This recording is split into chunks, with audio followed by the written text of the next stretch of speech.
말씀을 가지고 권력이 아닌, 우리에게 필요한 건 권력이 아닌 소명이다라는 제목으로 하나님의 말씀을 함께 나누겠습니다. 요즘 네이버의 신작 웹툰이 일본 한 만화를 표절한 것이 아니냐라는 논란이 일고 있습니다. 바로 세상은 돈과 권력이라는 웹툰입니다. 이 웹툰의 배경은 고등학교인데 원래 평범한 학교였는데 재벌 3세가 이 학교에 입학하면서 도박 문화를 만들어서 완전히 학교가 이 돈과 이 자본과 권력을 차지하기 위한 그런 전쟁터로 바뀌게 된다는 그런 웹툰입니다. 표정이 별로 안 좋으신데 제가 그 학교를 그렇게 만든 게 아니고요. 그냥 웹툰이 그렇다는 거예요. 어쨌든 완성도 높은 그림체와 독특한 소재로 주목을 받고 있는 웹툰인데 이 첫날부터 누리꾼들 사이에서 표절한 것이 아니냐라는 그런 의혹이 제기된 것입니다. 이 비슷한 만화가 그 일본 작가에 의해서 쓰여졌다는 것입니다. 제가 그것을 보면서 일본이든 우리나라든 이런 웹툰이 인기를 끌고 있는 것은 어쨌든 세상은 돈과 권력이라는 것에 많은 사람들이 동의하며 살아가고 있기 때문은 아닌가라는 생각을 하게 되었습니다. 오늘 본문은 권력자 헤롯과 그 권력자에 의해서 허무한 죽음을 맞이한 그 침례 요한의 이야기입니다. 그리고 이 이야기는 특이하게도 제자들이 전도의 소명을 받고 나갔다가 들어와서 보고하는 이 사이에 이 침례 요한의 죽음의 이야기가 기록되어 있습니다. 의도가 있는 것이죠. 왜냐하면 이 침례 요한이, 세례 요한이 죽은 것은 더 이전의 일인데 이걸 하나님은 마가를 통해서 굳이 여기에 끼어들게 함으로써 어떤 우리에게 메시지를 주기 위해서 이렇게 의도적으로 하신 그런 말씀이라는 것입니다. 어떤 의도가 있었던 것일까? 그것은 그렇게 전도하러 나갔던 이 제자들이 참 자신의 인생이 참 초라하다고 생각하지 않겠습니까? 아무것도 가진 것도 없이 나가서 복음을 전하는 이 제자들의 그런 그 소명받은 이 소명자들의 인생과 이 권력자 헤롯이 막 권력을 가지고 막 살아가는 것 같지만 그 침례 요한이 허망하게 죽은 것이 아니다. 그래서 이 침례 요한과 이 소명을 받은 이 침례 요한과 이 권력자 헤롯의 이야기를 대조함으로 이 소명을 갖고 살아가는 우리의 인생이 얼마나 가치 있고 얼마나 보람 있는 것인가, 얼마나 의미 있는 일인가를 우리에게 가르쳐 주기 위해서 이렇게 의도적으로 끼어들게 한 것입니다. 여러분 혹시 살아가면서 나는 가진 것도 없고 소명을 위해서 살아갔는데 나는 너무나 초라하다, 참 그런 생각 속에 혹시 낙심하고 좌절한 분들이 계십니까? 그렇다면 그럴 필요가 없습니다. 이 권력은 사라져도 소명자는 죽지 않는 것이고 소명은 오히려 더 큰 영향력을 가지고 세상을 바꾸는 그런 아름다운 인생이기 때문인 것입니다. 저는 저와 여러분이 권력자의 인생이 아니라 소명을 추구하는 인생이 되시기를 주님의 이름으로 축원합니다. 자, 그렇다면 우리가 어떻게 권력이 아닌 소명을 위해서 살아갈 수가 있을까요? 첫 번째로 소명자의 삶은 세상을 바꾼다라는 믿음이 있어야 합니다. 누가 세상을 바꾼다고요? 소명자입니다. 권력자가 세상을 바꾸는 것 같지만 세상을 바꾸는 건 권력자가 아니라 소명자라는 것입니다. 여러분 우리가 근데도 하지만 우리가 살아갈 때 보면 누가 세상을 쥐락펴락하는 것 같이 느껴집니까? 권력자입니다. 하지만 아닙니다. 세상을 바꾸는 것은 흔드는 건 권력이 아니라 소명입니다. 과연 그런지 오늘 본문 14절과 15절을 한번 같이 읽어보겠습니다. 자, 읽습니다. 시작. 이에 예수의 이름이 드러난지라 헤롯 왕이 듣고 이르되 이는 침례 요한이 죽은 자 가운데서 살아났도다. 그러므로 이런 능력이 그 속에서 일어나느니라 하고 어떤 이는 그가 엘리야라 하고 또 어떤 이는 그가 선지자니 옛 선지자 중에 하나와 같다 하되. 참 놀랍지 않습니까? 여러분은 여전히 여기 놀라지 않는 것 같은데 좀 제발 감탄 좀 하시기 바랍니다. 여러분 이게 어떤 상황이냐면요, 이 헤롯이 뭘 들은 거예요? 제자들이 나가서 복음을 전한 것입니다. 근데 그것을 듣고 헤롯이 두려움에 떨고 있는 거예요. 이 어부에 불과한 이 보잘것없는 사람들의 전도가 그 헤롯에게까지 영향력을 끼쳐서 헤롯의 마음을 두렵게 만들어 버렸습니다. 여러분 이 궁이라는 데가 이 세상의 장터의 소식이 들어가기가 되게 어려운 것 아니겠습니까? 그런데 이 제자들의 전도가 얼마나 강력했는지 이것이 헤롯에게까지 들려졌고 헤롯의 마음을 두렵게 만들어버린 것입니다. 그런데도 여전히 안 놀라시는데, 여러분 여기서 이게 제가 여기서 막 복음을 전했더니 청와대에 있는 대통령이 듣고 논란이라 뭐 이러면 막 안 놀라겠어요? 물론 그런 일은 없을 거라고 뭐 확신하셔서 그런지 뭐 아무런 반응이 없으신데, 여러분 오늘날처럼 정보통신이 발달한 때도 아니었고 이 헤롯에게 이 제자들의 전도가 들어가는 것은 쉽지가 않았을 것입니다. 근데 어떻게 이것이 가능했을까? 어떤 분은 이 인터넷보다 더 빠른 통신, 5G보다 더 빠른 통신이 있었다 그러더라고요. 그게 뭐냐니까 아줌마 통신이 있었기 때문에 이 아줌마 통신이 전파되지 않았을까 이렇게 생각하더라고요. 하긴 뭐 아줌마 통신은 따라갈 수가 없죠. 근데 여기에서 이 헤롯에게까지 이 제자들의 이 영향력이 펼쳐진 것은 제자들이 갖고 있는 복음의 능력이었기 때문인 것입니다. 제자들이 가진 이 복음의 능력이 헤롯의 마음을 두렵게 만든 것입니다. 여러분 정말 놀랍지 않습니까? 우리 인생 속에서 우리가 전도하고 뭐 이러는 것이 사람들에게 아무런 영향력을 주지 못할 것 같지만, 우리가 전도했을 때 어떤 사람이 거절하는 것 같아 보여도 그 사람에게는 큰 마음의 파장이 일어나는 것입니다. 왜냐하면 복음에는 하나님의 능력이 있기 때문입니다. 하나님의 권능이 있기 때문입니다. 아멘이십니까? 그러기에 우리는 이 전도의 소명을 감당할 때 내가 세상을 바꾸는 것이다 라는 확신을 가져야 하는 것입니다. 여러분 세상을 바꾸는 것은 힘 있는 사람이 바꾸는 것이 아니라 이 전도자가 세상을 바꾸는 것입니다. 한 발 더 나가서 우리가 어떻게 권력이 아닌 소명을 위해 살아갈 수가 있겠습니까? 그것은 소명자의 삶을 방해하는 이 자아를 십자가에 못 박아야 한다는 것입니다. 뭐라고요? 이 소명의 삶을 방해하는 것은 바로 우리의 자아라는 것입니다. 여러분 이 소명을 위해서 살아갈 때 세상을 뒤흔들고 바꿀 수가 있지 않습니까? 그런데도 왜 우리는 여전히 소명이 아닌 권력을 위해서, 권력을 추구하면서 우리는 살아가고 있는 것일까요? 그것은 권력을 탐하는 우리의 자아 때문에 그런 것입니다. 자, 오늘 본문 19절과 20절을 한번 같이 읽어보겠습니다. 자, 한번 읽어주시죠. 시작. 요한을 원수로 여겨 죽이고자 하였을 때 하지 못한 것은 헤롯이 요한을 의롭고 거룩한 사람으로 알고 두려워하여 보호하며 또 그의 말을 들을 때에 크게 번민을 하면서도 달갑게 들었다. 자, 왜 헤롯이 요한을 죽이지 않았다고요? 그 권력이 있어서 요한 한 사람 정도 죽이는 것은 껌도 아니었을 텐데 왜 죽이지 않았습니까? 이 요한을 의롭고 거룩한 사람으로 알아서 이 요한이 지적을 한 그 말씀을 그냥 번민을 하면서도 그걸 달갑게 들었다. 그래, 말씀은 맞아. 이렇게 고민은 됐지만, 마음이 괴로웠지만 그걸 받아들였다는 것입니다. 여러분 이 요한이 어떤 메시지를 전했습니까? 헤롯이 이게 여성 편력이 많았는지 그 자기 사촌 그 동생의 그 아내를 데려다가 이 아내로 삼은 것입니다.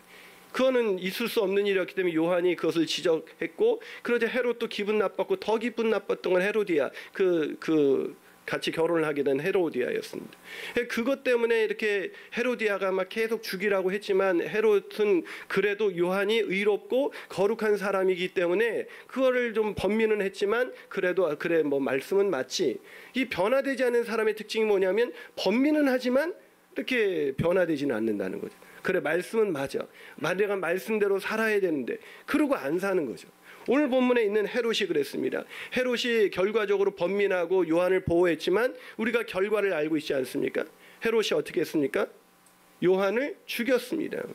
자, 그것이 왜 죽였을까? 그것은 번민을 하면서 죽이지 않고자 했지만 결국 그 하나님의 뜻을 이루지 못한 것은 바로 우리의 자아의 모습이기도 한 것입니다. 우리는 늘 번민을 합니다. 그런데 우리의 자아는 하나님의 뜻대로 살아요, 못 살아요?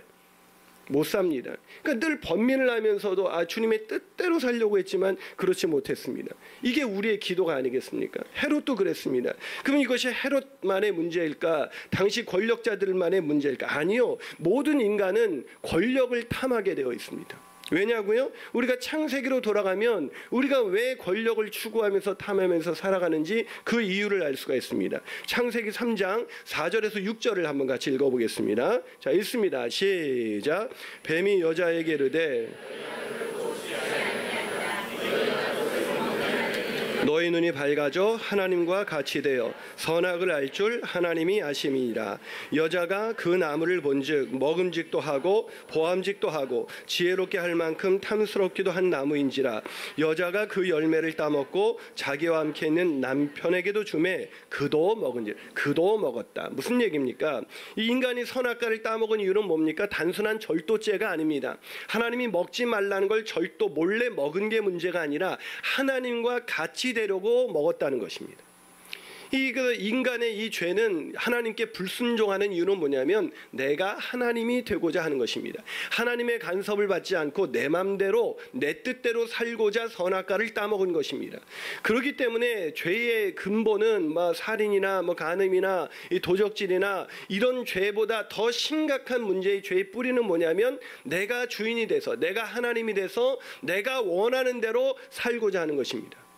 그러니까 이게 이 권력의 축으로 나타나는 거죠. 그래서 누가 나를 인정 안 해주고 나를 높이 떠받들어 주지 않으면 그게 속이 상하고 힘들어하는 게 우리의 죄의 쓴뿌린 것입니다. 그 죄를, 그 자아를 십자가에, 그 죄에 물든 완전히 죄로 망가진 그 자아를 십자가에 못 박지 않으면 우리가 죽었다 깨나도 소명을 위해서 살아갈 수 있는 것이 아닙니다. 오직 돈과 권력, 이것을 추구하면서 살아갈 수밖에 없는 것입니다. 사랑하는 여러분, 권력이 아닌 소명을 위해서 살아가는 인생이 되시기를 원하십니까? 그렇다면 오늘부터 이 늘 내 마음의 권력을 추구하는 우리의 자아를 십자가에 못 박는 저와 여러분이 되시기를 주님의 이름으로 축원합니다. 마지막으로 우리가 어떻게 권력이 아닌 소명을 위해서 살아가는 인생이 될 수가 있을까요? 그것은 소명자의 삶은 결코 헛되지 않다는 것을 믿어야 합니다. 뭐라고요? 소명자의 삶은 결코 헛되지 않다. 여러분, 권력을 추구하는 사람은 여러분 의미 있는 인생을 살아간 적을 보신 적이 있나요? 권력을 추구하던 사람이 멋진 최후를 맞이했다. 이런 역사를 보신 적이 있나요? 권력을 추구한 사람들의 모든 인생의 끝이 안 좋았다는 걸 뭐가 증명하고 있습니까? 역사가 증명하고 있습니다. 그러면 우리는 그 역사만을 보더라도 우리는 역사를 통해서 더 이상 권력을 추구하지 않고 소명을 위한 인생을 살아야 되는데 그럼에도 불구하고 왜 우리는 권력을 추구하는 인생이 되는 걸까요? 그건 권력이 우리 눈을 가리우기 때문인 것입니다. 이 권력만 있으면 내가 행복해질 수가 있고 내가 원하는 대로 할 수 있다는 이 눈꺼풀, 우리 눈을 어둡게 만들고 우리 귀를 막아버리기 때문에 사람들이 권력을 추구하는 것입니다. 권력의 눈이 머는 거죠. 여러분, 오늘 헤롯도 그랬습니다. 본문 21절과 23절을 한번 같이 읽어보겠습니다. 자, 본문 21절부터 23절입니다. 시작. 마침 기회가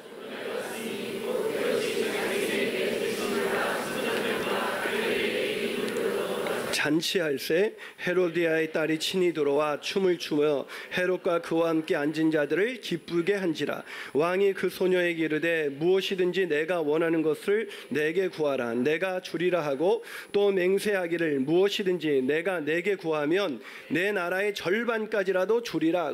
참 미친 거 아닙니까 이게 지금? 만약에 우리나라의 지도자가, 한 나라의 지도자가 이렇게 권력을 사용한다면 그 백성들은 얼마나 피폐한 인생을 살아가겠습니까?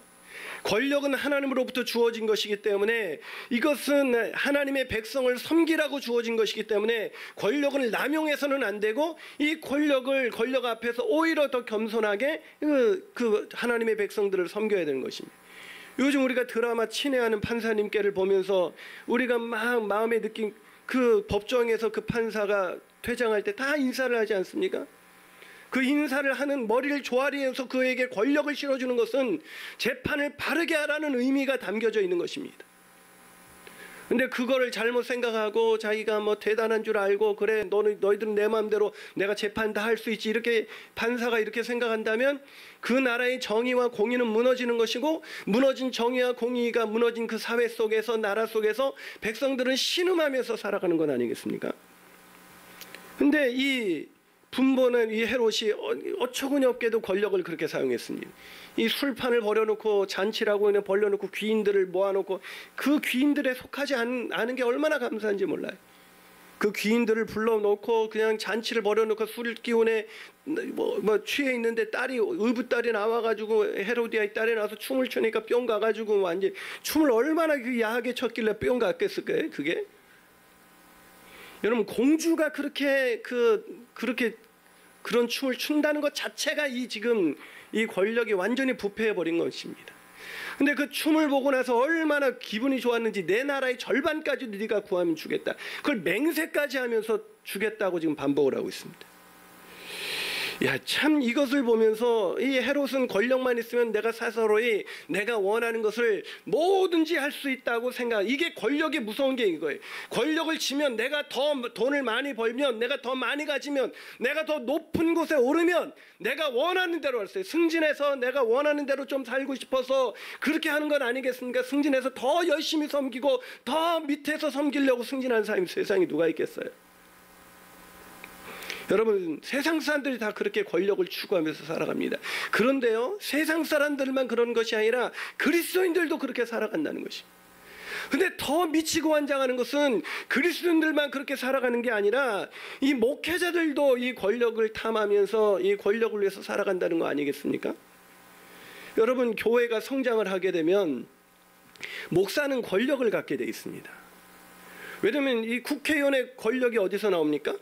이 국민들로부터 나오는 사람들이 투표를 많이 해주면 사람이 모이면 힘이 생기는 겁니다. 그래서 교회가 성장을 하면 목사가 원하든지 원하지 않든지 권력을 갖게 되어 있습니다. 그런 목사들도 이 권력을 잘 사용해야 되는데 그러기가 쉽지 않아요. 그러게 여러분 교회의 성장은 이 하나님의 축복이기도 하지만 목회자들에겐 가장 위험한 시기가 오고 있다는 하나의 사인인 것입니다.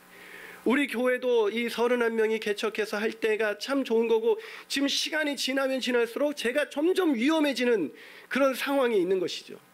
그러게 여러분은 기도해야 되는 것입니다. 하나님, 김인환 목사가 이 권력을 잘 사용할 수 있도록 성도를 섬기는 데 사용할 수 있도록 도와주세요.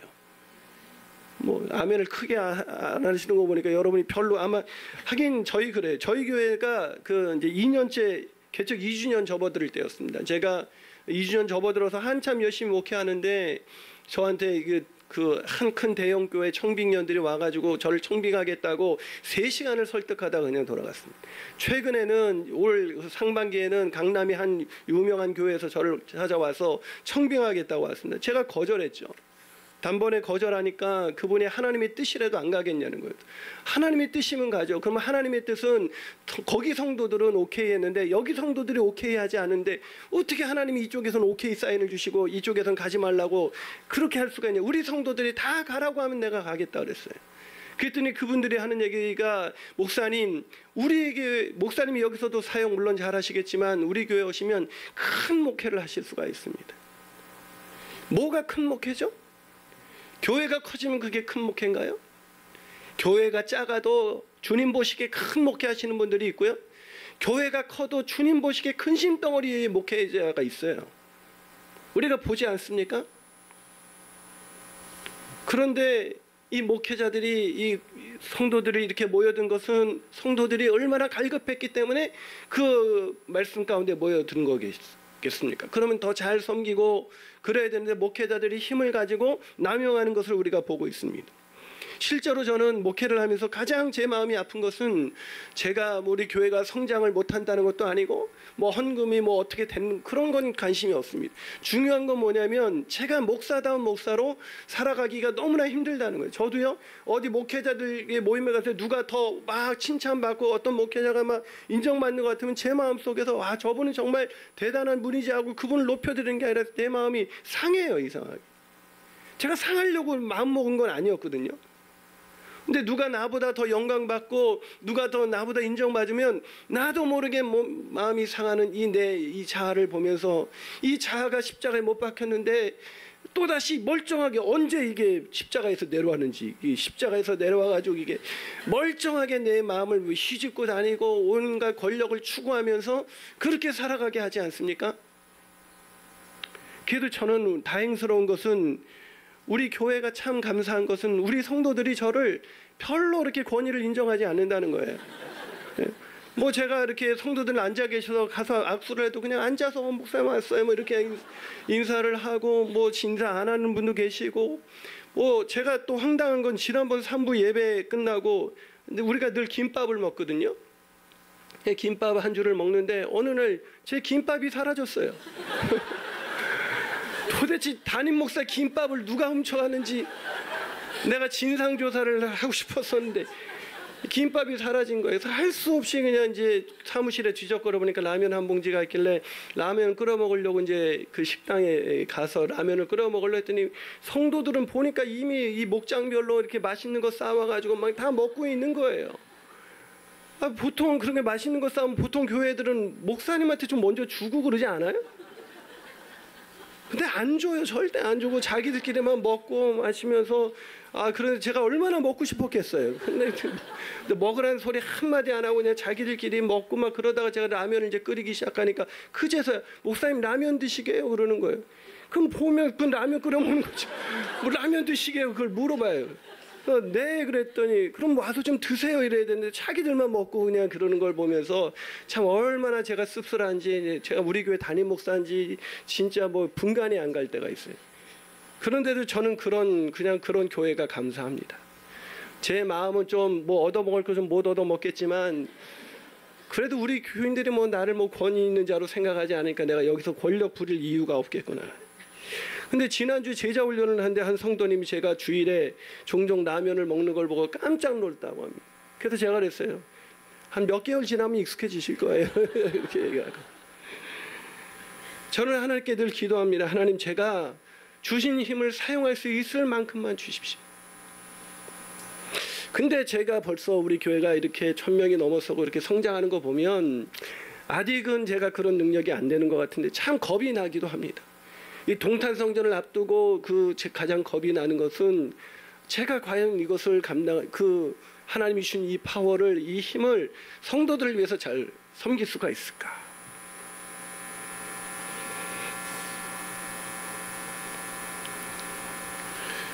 헤롯도 번민했지만 결국 그 권력을 남용했던 것처럼 번민하지만 결국 제 안에 있는 이 못된 자아는 언제든지 권력을 함부로 쓸 수 있는 그런 가능성이 항상 존재하기 때문에 권력자는 사라져도 소명자는 죽지 않은 것입니다.